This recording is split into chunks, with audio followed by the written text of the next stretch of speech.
यदि आप भी क्लास 12 की बोर्ड एग्जाम में सम्मिलित होने जा रहे हैं और वो भी आर्ट्स स्ट्रीम से, और आर्ट्स में अगर आपका एक विषय इतिहास अर्थात की हिस्ट्री है, तो आपके हिस्ट्री विषय से हम लोग महत्वपूर्ण गेस प्रश्न की चर्चा अभी के इस क्लास में करेंगे। ठीक है, और ये सभी प्रश्न जो है ये प्रीवियस ईयर क्वेश्चन पेपर से लिए गए हैं, अर्थात कि पिछले साल जो और उसके पिछले साल मतलब कई पिछले साल मतलब 2009 से लेकर और आपका 2015 तक जो भी एग्जाम हुआ है उसके क्वेश्चन से वैसे प्रश्न लिया गया है जो कि इस साल की परीक्षा के लिए संभावित है। ठीक है, तो ये क्वेश्चन बैंक से पूरा प्रश्न मिलेगा, तो क्वेश्चन बैंक आप जानते हैं पढ़ना काफी जरूरी होता है।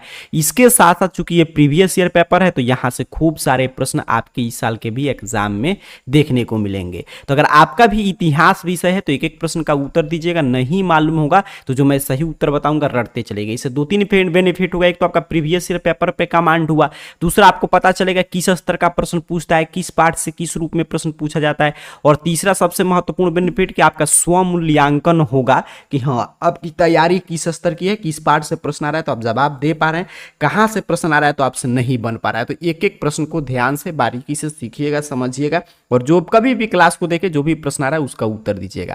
क्लास 12 की हिस्ट्री के लिए हम लोग का दूसरा क्लास है जिसमें फुल सिलेबस की मॉडल पेपर की हम लोग चर्चा कर रहे हैं। पूरा मैं प्लेलिस्ट बना दिया हूं, चैनल को सब्सक्राइब करके प्लेलिस्ट सेक्शन में जाइए और वहां पे आप देख सकते हैं, वहां पे आपको प्लेलिस्ट मिल जाएगा बिहार बोर्ड क्लास 12 का आपका 2026 का हिस्ट्री का प्लेलिस्ट। उसमें जो भी क्लास छूटा है आप देख सकते हैं, या जब खत्म होगा तो स्क्रीन पे मैं लिंक दे दूंगा, वहां से देख लीजिएगा। अब देखिए पहला प्रश्न आपसे क्या कह रहा है कि धम्म महापात्रों को किसने नियुक्त किया। ठीक है, धम्म महापात्रों को किसने नियुक्त किया। सही विद्यार्थी कमेंट में कभी भी क्लास को देखें लिखेंगे एक और सही आंसर देने का प्रयास करेंगे। तो धम्म जैसे ही शब्द आए वैसे ही आपका दिमाग कहां जाना चाहिए सर, अशोक पे। तो धम्म महापात्रों को किसने नियुक्त किया था, अशोक ने। तो पहला का सही उत्तर क्या हो जाएगा, ऑप्शन सी। चंद्रगुप्त मौर्य के बारे में आप जानते हैं, चंद्रगुप्त मौर्य कौन था, आपका मौर्य वंश का संस्थापक था। ठीक है, ध्यान से हम लोग एक एक चीज बारीकी से सीखेंगे। मौर्य वंश का ये संस्थापक था चंद्रगुप्त मौर्य। अच्छा, ये जो चंद्रगुप्त मौर्य था ये आप जानते हैं कौटिल्य अर्थात कि चाणक्य जो थे जिनका नाम विष्णुगुप्त था, जिसने अर्थशास्त्र नामक पुस्तक लिखा था।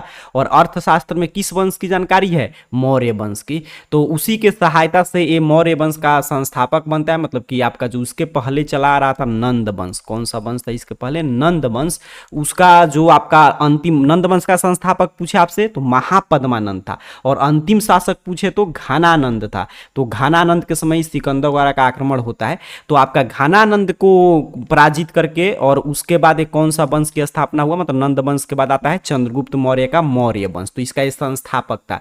और चंद्रगुप्त मौर्य के बाद बिंदुसार बनता है इसका उत्तराधिकारी, और बिंदुसार का उत्तराधिकारी था अशोक। और कनिष्क के राज्यारोहण की तिथि कभी कभी आपसे पूछता है तो 78 ईस्वी था आपका। ठीक है, और इसने जो है शक संवत वगैरह चलाया था, आगे हम लोग चर्चा करेंगे।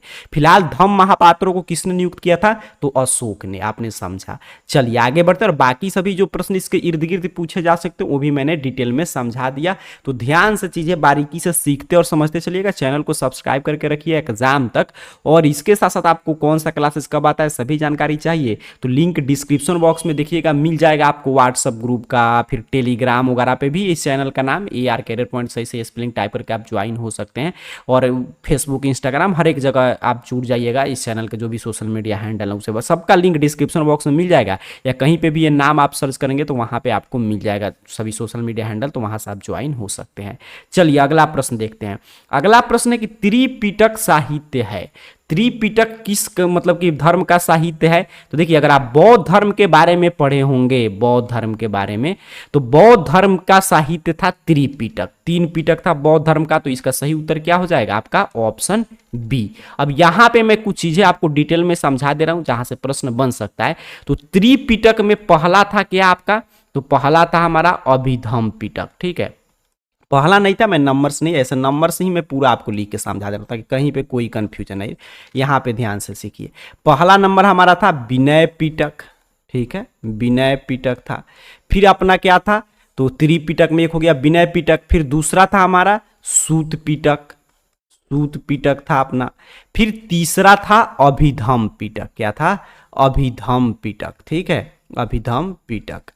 अब देखिए पहला जो था आपका विनय पिटक और सूत पिटक, यही त्रिपिटक की चर्चा हो रहा है। ये बौद्ध धर्म का प्रमुख साहित्य है त्रिपिटक। आप जानते हैं कितना बौद्ध संगति हुआ था? आप 12 के विद्यार्थी हिस्ट्री के सभी चीजों में समझा रहा हूं, आप समझ रहेंगे तो आगे जब अपने लाइफ में आप यानी कि आर्ट्स पढ़ें तो कोई इसकी बेनिफिट नहीं, इसी का सबसे ज्यादा बेनिफिट है। अगर आगे आप कोई भी कॉम्पिटेटिव एग्जाम मतलब कि गवर्नमेंट जॉब की तैयारी करेंगे, चाहे पुलिस हो या अदर कोई भी विभाग हो, एसएससी बैंकिंग, तो वहां पे जो जीके जीएस का पोर्शन होता है उसमें यही चीजें फिर पढ़ना होगा। तो क्यों नहीं यहाँ पे हम लोग डिटेल में पढ़ ले, ताकि अपने पास आर्ट से पढ़ने के बावजूद साइंस और कॉमर्स वालों से एक अच्छा प्लस पॉइंट रहे कि हमारा जीएस का पोर्शन अभी से तैयार रहे। तो त्रिपिटक साहित्य जो चर्चा हो रहा था मैंने बता दिया बौद्ध धर्म का है, और ये विनय पिटक, सूत पिटक, अभिधम पिटक है। और मैं क्या बता रहा था आपको, 3 बौद्ध संगति हुआ था, ठीक है, बौद्ध सम्मेलन संगति 3 हुआ था। पहला जो बौद्ध संगति हुआ, पहला बौद्ध संगति, इसी बौद्ध संगति में आपके विनय पिटक और सूत पिटक की रचना हुआ था, ठीक है। पहले बौद्ध संगति में विनय पिटक और सूत पिटक की रचना होता है, और पहला जो बौद्ध संगति में इसमें क्या है विनय पिटक सूत पिटक में, तो इसमें महात्मा बुद्ध के उपदेश वगैरह की इसमें जानकारी मिलता है। अच्छा, फिर आपका दूसरा होता है बौद्ध संगति। तो दूसरा बौद्ध संगति क्यों फेमस है? क्योंकि इसमें जो है बौद्ध धर्म 2 भागों में बट गया। दूसरे बौद्ध संगति में आप जानते हैं एक बट गया आपका हीनयान, और एक अपना हो गया क्या, महायान। 2 धर्मों में, ये 2 पार्ट में बट गया। अब फिर तीसरा जो आपका होता है, तीसरा बौद्ध संगति, उसमें अभिधम पिटक आता है। तीसरे बौद्ध संगति में क्या आता है, अभिधम पिटक। तो अभिधम पिटक में थोड़ा सा उसका रूल वगैरह स्ट्रिक्ट कर दिया गया बौद्ध धर्म का। तो आपने समझा यहाँ पे तमाम प्रश्न की आपको जानकारी मिला कि त्रिपिटक साहित्य बौद्ध धर्म से संबंधित है। वो कौन कौन है सर? तो विनय पिटक, सूत पिटक, अभिधम पिटक, और 3 बौद्ध संगति भी हुआ था। और तीनों बौद्ध संगति में पहले बौद्ध संगति मैंने बता दिया क्यों फेमस है पहला बौद्ध संगति, क्योंकि इसी में विनय पिटक और सूत पिटक की रचना हुआ था। दूसरा बौद्ध संगति में आपका ये जो है पूरा बौद्ध धर्म 2 भागों में बट गया, हीनयान महायान में। और तीसरे बौद्ध संगति में अभिधम पिटक की रचना हुआ। ठीक है, आगे बढ़ते हैं, अगला प्रश्न देखते हैं। अभी देखिए अगर क्लास में आपका ध्यान होगा तो अभी मैं ऊपर चर्चा कर रहा था, आसानी से आप उत्तर दे पाएंगे। सही विद्यार्थी कमेंट में लिखेंगे 3 और सही उत्तर देने का प्रयास कीजिए। क्या है इस प्रश्न का सही उत्तर? कह कनिष्क के राज्यारोहण की तिथि क्या है? तो अभी मैं बता रहा था 78 ईस्वी है कनिष्क के राज्यारोहण की तिथि। तो ऑप्शन बी के साथ जो विद्यार्थी जा रहे हैं आपका उत्तर सही है। और कनिष्क आप जानते हैं जो शक सन्मत वगैरह होता है इन्होंने नहीं चलवाया था, तो ऑप्शन बी सही उत्तर हो जाएगा, कैलेंडर वगैरह। 4 नंबर प्रश्न देखिए, कह रहे महाभारत युद्ध कितने दिनों तक चला? तो याद रखेंगे सही विद्यार्थी, कितने दिनों तक चला था? 18 दिनों तक। कभी भी क्लास को देखिए आंसर जरूर दीजिएगा, इससे आपको पता चलेगा कि आपकी तैयारी किस स्तर की है, और एक एक प्रश्न का उत्तर देते चलिएगा। और नहीं मालूम है तो मैं जो सही उत्तर बता रहा हूँ उसको रटते चलो, जो इसके आसपास प्रश्न बन सकता है वो भी मैं बता रहा हूँ, तो उसको नोट डाउन कर लीजिएगा। तो ये कह रहे कि महाभारत युद्ध कितने दिनों तक चला था? तो 18 दिन तक। ठीक है, और एक और 18 से मैं प्रश्न आपको याद दिला दूं कि पुराण की संख्या पूछे, ये भी पूछता है प्रश्न, पुराण की संख्या कितनी थी? तो 18। तो दोनों प्रश्न का जवाब सेम होगा। आगे बढ़ते हैं, अगला प्रश्न, मतलब पुराण की संख्या 18 थी और ये 18 दिन तक युद्ध चला था। चलिए 5 नंबर प्रश्न देखिए, महावीर ने पार्श्वनाथ के सिद्धांत में नया सिद्धांत क्या जोड़ा? तो पार्श्वनाथ और महावीर स्वामी किससे संबंधित है? जैन धर्म से। किससे संबंधित है सर? जैन धर्म से संबंधित है। और जैन धर्म में आप जानते हैं 24वें तीर्थंकर हुए जो सबसे महत्वपूर्ण थे, महावीर स्वामी। और पार्श्वनाथ ने पहले से 4 सिद्धांत दिया था, सत्य, अहिंसा, परित्याग और एक और था आपका इनका। और इसमें महावीर स्वामी ने क्या किया? ब्रह्मचर्य जोड़ दिया, 5वां सिद्धांत। क्या जोड़ दिया? ब्रह्मचर्य। तो ऑप्शन डी सही उत्तर हो जाएगा। और जैन धर्म में तीर्थंकर की बात है, जैसे 24वें तीर्थंकर थे आपके महावीर स्वामी। और जैन धर्म में 2 भागों में बट गया था, जैसे ऊपर बौद्ध धर्म की हम लोग चर्चा कर रहे थे, वैसे जैन धर्म भी मगध में जब अकाल पड़ता है तो मगध में अकाल के बाद कुछ बौद्ध भिक्षु, कुछ जैन मुनि थे वहां से मतलब कि चले गए और उन्होंने अपना कर्नाटक की तरफ मतलब साउथ में रुख किया, साउथ में आपका जो दक्षिण भारत है उधर चले गए। और कुछ लोग मगध में ही रहकर लोगों की सेवा किए, तो वहां से इन लोगों में मतभेद हो गया। जब अकाल के बाद ये लोग आए तो कुछ लोग क्या करते थे, वस्त्र पहनने लगे श्वेत कलर का, तो ये लोग हो गए श्वेतांबर, श्वेतांबर हो गए। और कुछ लोग नहीं पहने, बस ऐसे ही नग्न अवस्था में रहे, तो दिगांबर। ठीक है, तो ये पूछेगा जैन धर्म भी 2 भागों में बट गया था, श्वेतांबर और दिगांबर। फिलहाल इस प्रश्न का सही उत्तर क्या था? ऑप्शन डी ब्रह्मचर्य को जोड़ा था। चलिए 6ठा नंबर प्रश्न देख लेते हैं।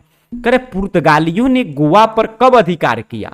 तो पुर्तगालियों ने गोवा पर 1510 ईस्वी में अधिकार किया था। और एक चीज और मैं बता दूं, देखिए जब भारत में विदेशी आक्रमणकारी मतलब आते हैं, जब आपका वास्को डी गामा ने 1498 में भारत का खोज करता है, उसके बाद से देखिए 1498 में भारत के बारे में जानकारी मिला दुनिया को, और वहां से देखिए सीधे 1498 का 1510 में कौन आ गए? पुर्तगाली।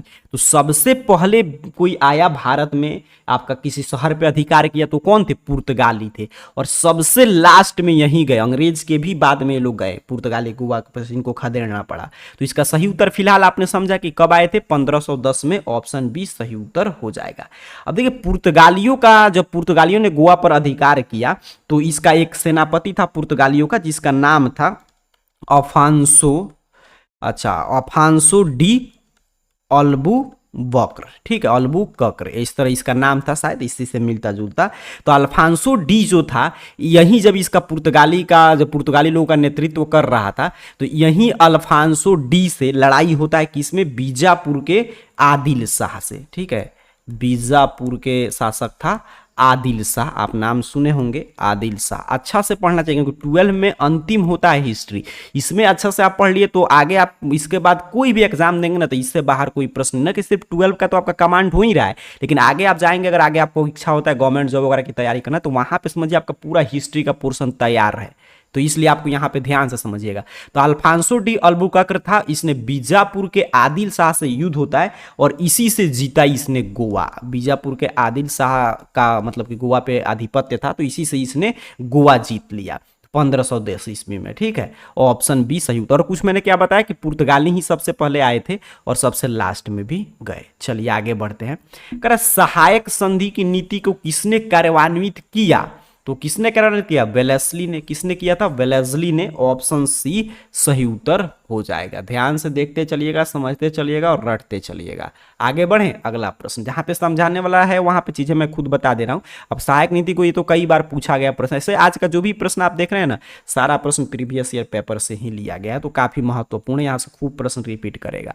अवध में 1857 के विद्रोह का नेतृत्व किसने किया था? तो जब अवध में पूछे या लखनऊ में पूछे, आप जानते हैं किसने किया था? बेगम हजरत महल ने।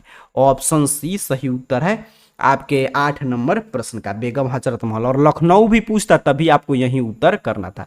और मंगल पांडे तो आप जानते हैं, जो विद्रोह शुरू होता है कानपुर के छावनी से, वहां से इन्होंने ही शुरू किया था। देखिए यहाँ पे प्रश्न आ भी गया, कह रहा कि 1857 का विद्रोह कब आरंभ हुआ? तो 10 मई 1857 को जो एक सैनिक विद्रोह के तौर पे वहां से शुरू होता है और आगे चल के भारत का प्रथम स्वतंत्रता संग्राम बन जाता है। तो ऑप्शन ए सही उत्तर हो जाएगा। आगे बढ़ते हैं, अगला प्रश्न 10 नंबर देखिए। कह रहा है भारतीय राष्ट्रीय कांग्रेस के संस्थापक कौन माने जाते हैं? तो जो भारतीय राष्ट्रीय कांग्रेस के संस्थापक हैं वो एओ ह्यूम माने जाते हैं। और एओ ह्यूम ने उस समय इसकी स्थापना किया था, पहले नागपुर में होने वाला था, लेकिन वहां पे मतलब कि बीमारी फैल जाता है, प्लेग वगैरह, तो वहां से ये मुंबई के गोकुल तेज प्रताप दास जो कॉलेज था उसमें एओ ह्यूम के द्वारा भारतीय राष्ट्रीय कांग्रेस की स्थापना किया जाता है। तो ऑप्शन बी सही उत्तर हो जाएगा 10 नंबर प्रश्न का। देखिए भारतीय राष्ट्रीय कांग्रेस के पीछे अंग्रेजों का ही चाल था, एओ ह्यूम के द्वारा इसकी स्थापना किया गया ताकि अंग्रेजों को, ये भारतीयों को लगे कि हाँ अंग्रेज जो हैं भारतीय के हितैषी हैं। लेकिन अंतिम में वहीं अंग्रेजों के लिए आप जानते हैं काफी सरदर्द साबित हुए और भारत की आजादी में इनका काफी महत्वपूर्ण योगदान है।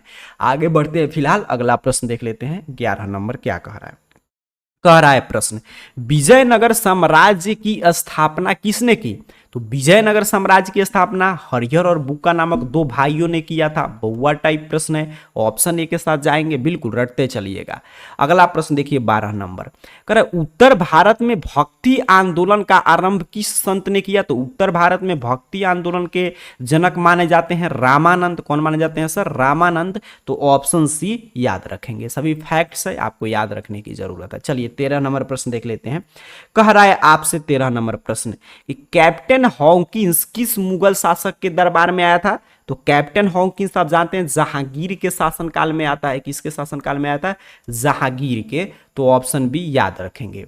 आगे बढ़ें, अगला प्रश्न देखते हैं। निम्नलिखित में अकबर किस पर अधिकार नहीं कर सका? तो देखिए जो अकबर था ना, वो मेवाड़ पर कभी भी संपूर्ण प्रभुत्व अपना स्थापित नहीं कर सका, मतलब अधिकार नहीं कर सका था। तो ऑप्शन ए के साथ आपको जाना है, मेवाड़। चलिए 15 नंबर प्रश्न देख लेते हैं। कह रहा निम्नलिखित में कौन मुगल बादशाह आलमगीर के नाम से जाना जाता था? तो आलमगीर के नाम से आप जानते हैं औरंगजेब जाना जाता था। कौन? औरंगजेब। तो ऑप्शन सी याद रखेंगे, ठीक है। जब भी पूछे आलमगीर के नाम से कौन जाना जाता था तो औरंगजेब आपको सही उत्तर करना है, ऑप्शन सी। आगे बढ़ते हैं, अगला प्रश्न देख लेते हैं। 16 नंबर प्रश्न कह रहा है आपसे, 16 नंबर प्रश्न ध्यान से देखिएगा कि गेटवे ऑफ इंडिया का निर्माण कब हुआ? ये 16 नंबर प्रश्न है, सही विद्यार्थी उत्तर देगा। अच्छा मैं आपसे पूछूं कि गेटवे ऑफ इंडिया कहां है तो आप क्या कहेंगे? मुंबई में। कहां है? मुंबई में। ये भी प्रश्न पूछ सकता है तो आप रट के रखिए मुंबई में है। तो गेटवे ऑफ इंडिया का निर्माण पूछा है तो इसका निर्माण हुआ था 1911 ईस्वी में। 1911 ईस्वी में इसका निर्माण हुआ था। देखिए जो आए थे आपको याद होगा कि जो मतलब कि इंग्लैंड के किंग थे, उनका नाम क्या था? शायद जॉर्ज पंचम ना। बिल्कुल, जॉर्ज जो पंचम आए थे और इनके साथ आई थी जो उनको वहां की रानी थी क्वीन मैरी। जॉर्ज पंचम और क्वीन मैरी जो आए थे यहाँ पे भारत घूमने के लिए मुंबई वगैरह में, तो इन्हीं की मुंबई, इन्हीं की यात्रा स्मृति के रूप में, यात्रा की यादगार के रूप में, स्मृति के रूप में इसकी स्थापना हुआ। तो आपने समझा कि गेटवे ऑफ इंडिया का निर्माण मुंबई में हुआ था 1911 में, जो किंग जॉर्ज पंचम थे और क्वीन मैरी आई थी, उन्हीं के यात्रा स्मृति के रूप में इसका निर्माण किया गया था। आगे बढ़ते हैं, अगला प्रश्न देखते हैं। कह 1942 में कौन आंदोलन हुआ?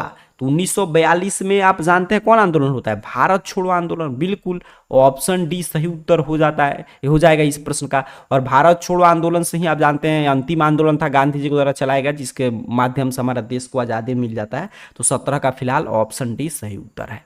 दिल्ली चलो का नारा किसने दिया? ये आपसे प्रश्न पूछा है। तो दिल्ली चलो का नारा किसने दिया था? सुभाष चंद्र बोस ने दिल्ली चलो का नारा। तो ऑप्शन डी सही उत्तर है। आगे बढ़े, तो बहुआ टाइप प्रश्न था, ये तो बचपन से आप पढ़ते हुए आ रहे होंगे। 19 नंबर प्रश्न देखिए, कह रहा भारतीय संविधान की प्रारूप समिति के अध्यक्ष कौन थे? देखिए 12 के हिस्ट्री में 100 प्रश्न ऑब्जेक्टिव पूछे जाएंगे इस साल, जिसमें से 50 का ही जवाब आपको देना है, 50 छोड़ देना है। बट हम लोग, अगर आप लोग का डिमांड आता है तो कुछ दिन में लाइव क्लासेस भी शुरू कर देंगे और एग्जाम तक इतना प्रश्न सही कर देंगे कि मतलब इतना प्रश्न हम लोग सीख लेंगे कि हम लोग क्लास से 50 से 60 प्रश्न आ जाएगा, कम से कम मैं बता रहा हूँ 100 में से।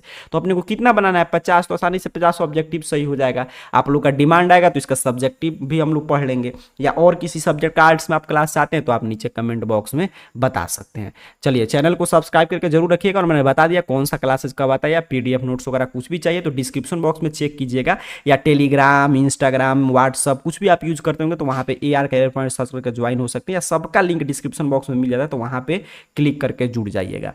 भारतीय संविधान की प्रारूप समिति के अध्यक्ष, देखिए जब भारतीय संविधान की रचना हो रहा था कैबिनेट मिशन वगैरह के आधार पे, जब संविधान सभा का गठन हुआ तो उसमें अलग अलग चीजें, काफी समिति बनाई गई, जैसे झंडा समिति था, मौलिक अधिकार समिति था, विदेश मामलों की समिति, मतलब हर एक चीज की समिति बनाया गया था जिनका काम था उस पर सुझाव देना। तो सबसे इसका प्रमुख समिति था प्रारूप समिति। कौन समिति? प्रारूप। प्रारूप समिति का काम क्या था? संविधान का एक प्रारूप, ढांचा, मसौदा तैयार करना। और इसके अध्यक्ष थे BR अम्बेडकर साहब, डॉक्टर BR अम्बेडकर साहब थे। और इसी काम के लिए, क्योंकि इन्होंने पूरे सबसे महत्वपूर्ण समिति की अध्यक्षता किया, तो इसी सब काम की वजह से इनको भारतीय संविधान की क्या बोला जाता है? पिता। तो ऑप्शन डी सही उत्तर हो जाएगा। आगे बढ़ते हैं 20 नंबर प्रश्न। कह रहे भारतीय संविधान के अनुसार संप्रभुता निहित है। तो देखिए भारतीय संविधान के अनुसार संप्रभुता किसमें निहित है? हम भारत के लोग, भारत के लोग में। और ये भारत के लोग कहाँ पे है? प्रस्तावना में, संविधान के प्रस्तावना में इसकी चर्चा है। और प्रस्तावना किस में है? संविधान में। तो जब भी ऑप्शन में, ये मैंने क्यों समझाया क्योंकि इस पे काफी विद्यार्थी कंफ्यूज हो जाते हैं, क्योंकि भारतीय संविधान के अनुसार संप्रभुता यहाँ के लोगों में निहित है, लेकिन ये चर्चा कहाँ पे है? प्रस्तावना में संविधान के। और संविधान प्रस्तावना कहाँ है? संविधान में। तो जब भी भारत के लोग ऑप्शन है तो उसको टिक करेंगे, अगर प्रस्तावना अगर नहीं रहे तो संविधान तो है ही अपना, तो ऑप्शन डी के साथ जाएंगे। 20 नंबर प्रश्न का सही उत्तर हो जाएगा। 21 नंबर प्रश्न देखिएगा, हड़प्पा सभ्यता से प्रश्न नहीं आए तो आपको क्या समझना चाहिए कि वो 12 का हिस्ट्री का पेपर है ही नहीं। हड़प्पा सभ्यता से खूब प्रश्न आता है हर साल। देखिए यहाँ पे भी प्रश्न मिल गया। कह रहा है आपसे कि राखल दास बनर्जी को मोहनजोदड़ो के अवशेष किस वर्ष मिले? आप जानते हैं हड़प्पा सभ्यता जो था जिसको सिंधु घाटी सभ्यता बोलते हैं। और हड़प्पा जो है ये आपके, इसकी खोज किसने किया था, हड़प्पा की खोज, तो इसका खोज किया था दयाराम साहनी ने, दयाराम साहनी ने आपके कब, तो 1921 में, ठीक है, 1921 में किए थे। और इसका सबसे दूसरा जो प्रमुख नगर था वो क्या था आपका, मोहनजोदड़ो, जो सबसे विशाल था मोहनजोदड़ो। तो मोहनजोदड़ो की खोज राखल दास बनर्जी ने किया था, कब किया था सर, 1922 में। तो ऑप्शन सी है यहाँ पे, तो ऑप्शन सी सही उत्तर हो जाएगा 21 नंबर प्रश्न का। आगे बढ़ते हैं, अगला प्रश्न देख लेते हैं। 22 नंबर क्या कह रहा है, कह रहा है सिंधु घाटी सभ्यता में विशाल स्नानागार के अवशेष कहां से प्राप्त हुए हैं। तो सिंधु घाटी सभ्यता में विशाल स्नानागार के अवशेष आप जानते हैं कहां से प्राप्त हुए हैं, मोहनजोदड़ो से। जब भी आपसे पूछे कि सिंधु घाटी सभ्यता का सबसे विशाल, ठीक है, स्नानागार, तो मोहनजोदड़ो से। अन्नागार मतलब बाथ टब, तो वहीं से। और आपका अन्नागार अनाज रखने की कोठार, तो मोहनजोदड़ो से। सबसे बड़ा नगर, तो मोहनजोदड़ो। तो ऑप्शन बी सही उत्तर हो जाएगा 22 नंबर प्रश्न का। आगे बढ़ते हैं, 23 नंबर प्रश्न देख लेते हैं। कह रहा है आपसे कि 16 महाजनपदों में सबसे शक्तिशाली महाजनपद कौन था। तो 16 महाजनपदों में आप जानते हैं सबसे शक्तिशाली कौन था, मगध था। आप सबका देख रहे हैं राजधानी कहाँ रखा था, मगध, सभी राजाओं ने जो महाजनपद के समय, तो सबसे शक्तिशाली कौन था, मगध। ऑप्शन ए सही उत्तर हो जाएगा। आगे बढ़ते हैं, फिलहाल 24 नंबर प्रश्न देख लेते हैं। कह रहा है आपसे प्रश्न कि अर्थशास्त्र और इंडिका से किस राजवंश के विषय में जानकारी मिलता है। तो अगर क्लास में ध्यान होगा तो अभी मैं ऊपर आपको बता रहा था कि अर्थशास्त्र जो है, भले इसका नाम अर्थशास्त्र है, लेकिन आजकल के इकोनॉमिक्स जो हम लोग पढ़ते हैं नहीं है, पूरा ये राजनीति के बारे में इसमें बताया गया है। ये किसकी रचना है, तो ये है चाणक्य की, चाणक्य की ये रचना है, जिसे हम लोग विष्णुगुप्त के नाम से भी जानते हैं। विष्णुगुप्त इन्हीं का नाम था, या कौटिल्य के नाम से भी जानते हैं। इन्हीं को जो चंद्रगुप्त मौर्य था, मौर्य वंश का संस्थापक, तो वो अपना प्रधानमंत्री नियुक्त किया था। और इंडिका जो है आप जानते हैं, इंडिका काफी प्रसिद्ध पुस्तक है। एक किसकी रचना है, मेगास्थनीज की, मेगास्थनीज की ये रचना है। तो अर्थशास्त्र और इंडिका दोनों किसमें, किस राजवंश की जानकारी है, मौर्य वंश की। किसकी, मौर्य वंश की। और इंडिका के लेखक पूछेगा तो मेगास्थनीज अर्थशास्त्र, तो ये राजनीति की इसमें जानकारी है, भले नाम अर्थशास्त्र है। तो इसके कौन थे लेखक, चाणक्य। आगे बढ़ जाए, अगला प्रश्न देख लेते हैं। कह रहे किस शिलालेख में अशोक के कलिंग विजय का उल्लेख है। देखिए इस अशोक का तमाम शिलालेख है, तो उस शिलालेख मतलब जो पत्थर पर उसने लेख लिखवाया था, गुहा लेख जो गुफा वगैरह में लेख था, तो ये तमाम तरह के कुछ उसका छोटा छोटा भी शिलालेख मिला है पत्थरों पर जो उसने उत्कीर्ण करवाया था। तो शिलालेख का चलन अशोक के काल से ही देखने को मिलता है। और अशोक के कलिंग विजय की जानकारी इसके 13वें शिलालेख में है। किसमें है, 13वें शिलालेख में। तो ऑप्शन डी सही उत्तर हो जाएगा आपके 25 नंबर प्रश्न का, ठीक है। और आप जानते हैं कलिंग का युद्ध जो है अशोक के लिए काफी मतलब कि इसके जीवन में एक टर्निंग पॉइंट रहा। इसी के बाद इसने बौद्ध धर्म अपना लेता है। तो ऑप्शन डी सही उत्तर हो जाएगा। अगला प्रश्न देखिए, कह रहा है आईने अकबरी कितने भागों में विभक्त है। तो आप जानते हैं आईने अकबरी 5 भागों में विभक्त है। कितने भागों में, 5 भागों में। कई बार पूछा गया प्रश्न है। आगे बढ़ जाते हैं, अगला प्रश्न देखते हैं। ध्यान से समझते चलिए, बारीकी से अपना स्व मूल्यांकन कीजिए, और नहीं मालूम है तो रटते चलिएगा। औरंगजेब ने अपने जीवन का अंतिम भाग कहाँ बिताया था। तो औरंगजेब जो है अपने जीवन का अंतिम भाग वहीं आपका, जैसे इसी के पहले जो था हम लोग पढ़े थे चंद्रगुप्त मौर्य, तो भी सरवन बेलगोला में बिताया था, अशोक वगैरह सभी दक्षिण भारत में। तो औरंगजेब ने अपना जीवन का अंतिम भाग ये भी कहाँ बिताया था, साउथ इंडिया में, दक्षिण भारत में। तो ऑप्शन डी सही उत्तर हो जाएगा। आगे बढ़ते हैं, अगला प्रश्न देखिए। कह रहे स्थापत्य कला का सबसे अधिक विकास किसके समय हुआ। तो शाहजहां के समय। शाहजहां के समय आप जानते हैं ताजमहल वगैरह का निर्माण होता है, तो स्थापत्य कला सबसे चरम पर उत्कर्ष किसके समय था, शाहजहां के समय था। तो ऑप्शन सी सही उत्तर हो जाएगा। इसमें क्या सोचना है, आगे बढ़ते हैं। ये भी प्रश्न देखिए कितना आसान सा प्रश्न है। कर शेख मुइनुद्दीन चिश्ती का दरगाह कहाँ है। कहाँ है सर, अजमेर में है। कहाँ है, अजमेर में है। ऑप्शन डी सही उत्तर हो जाएगा। आगे बढ़े, अगला प्रश्न देखिए। करे इंग्लिश ईस्ट इंडिया कंपनी की स्थापना कब हुई। तो 1600 ईस्वी में। इसलिए मैं बोला कि अंग्रेज से भी पहले कौन आए थे, पुर्तगाल। देखिए 1510 में अल्फांसो डो अल्बुर्कर आता है और बीजापुर के आदि शासक गोवा पर अधिकार कर लेता है।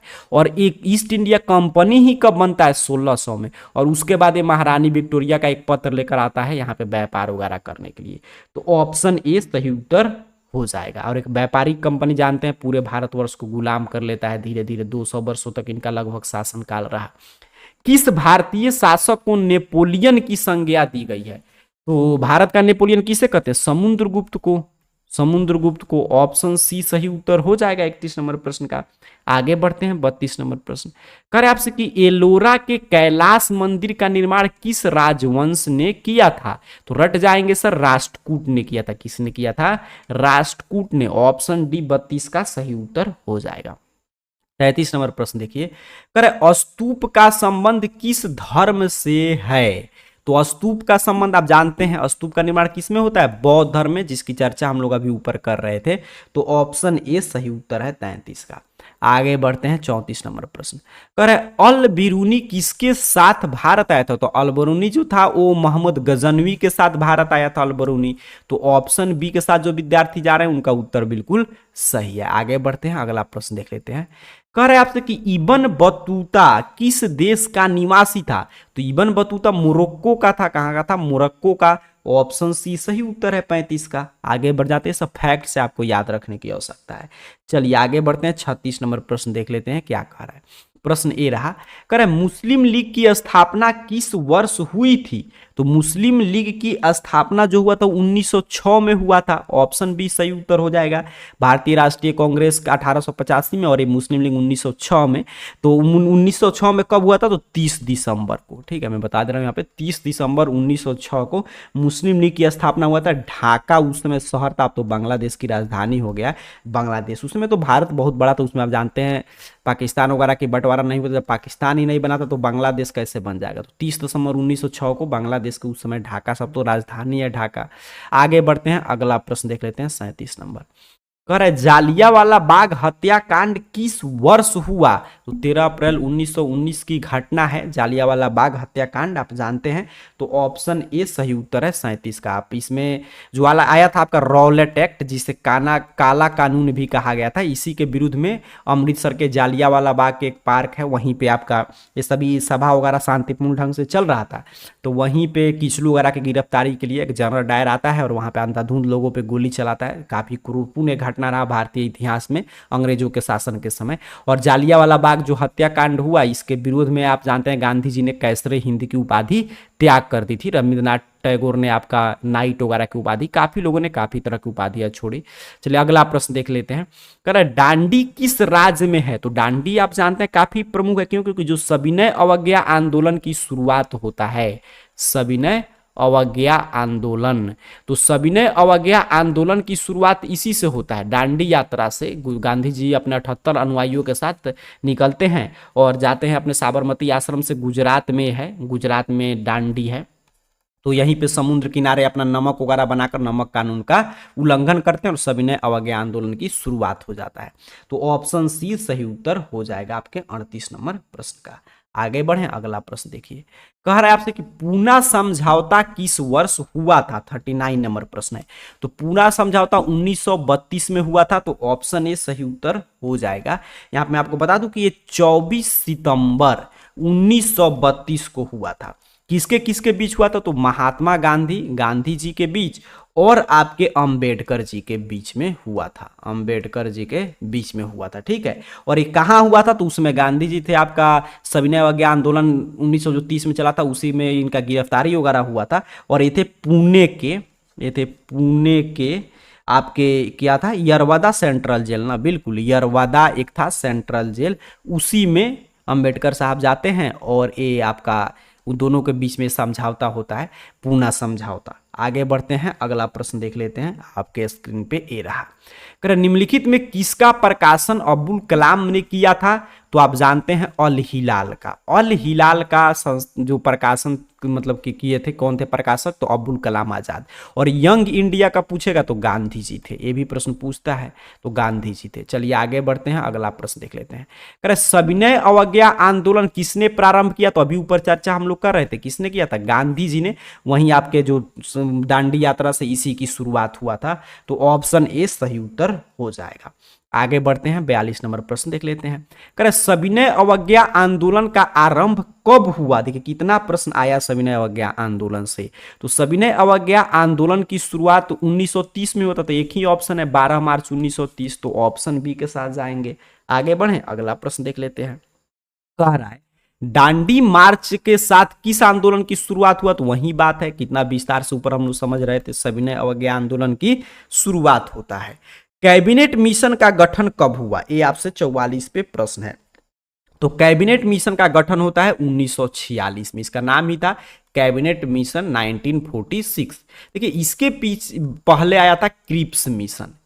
क्रिप्स मिशन आया कि जब आप जानते हैं जो मतलब कि हमारे यहाँ तो आंदोलन चल ही रहा था लगातार, आपका गांधी जी ने भारत छोड़ो आंदोलन शुरू कर दिया था, फिर आपका इंग्लैंड में भी उदारवादियों की सरकार बन गया था, एटली प्रधानमंत्री बन गए थे, तो उन्होंने कहा कि हमको भारत को स्वतंत्र करना है, लेकिन ऐसे ही छोड़कर नहीं आ सकते हम लोग, उनका एक सिस्टम होना चाहिए, एक संविधान जिस नियम होना चाहिए जिससे वो लोग देश चला पाए। तो उन्होंने क्रिप्स मिशन भेजा, लेकिन क्रिप्स मिशन का अध्यक्ष थे सर एस्टोफर्ड क्रिप्स, लेकिन इनका मतलब इसमें कोई भी भारतीय सदस्य नहीं था और काम था भारत के लिए संविधान तैयार करना, तो इसका काफी बहिष्कार हुआ।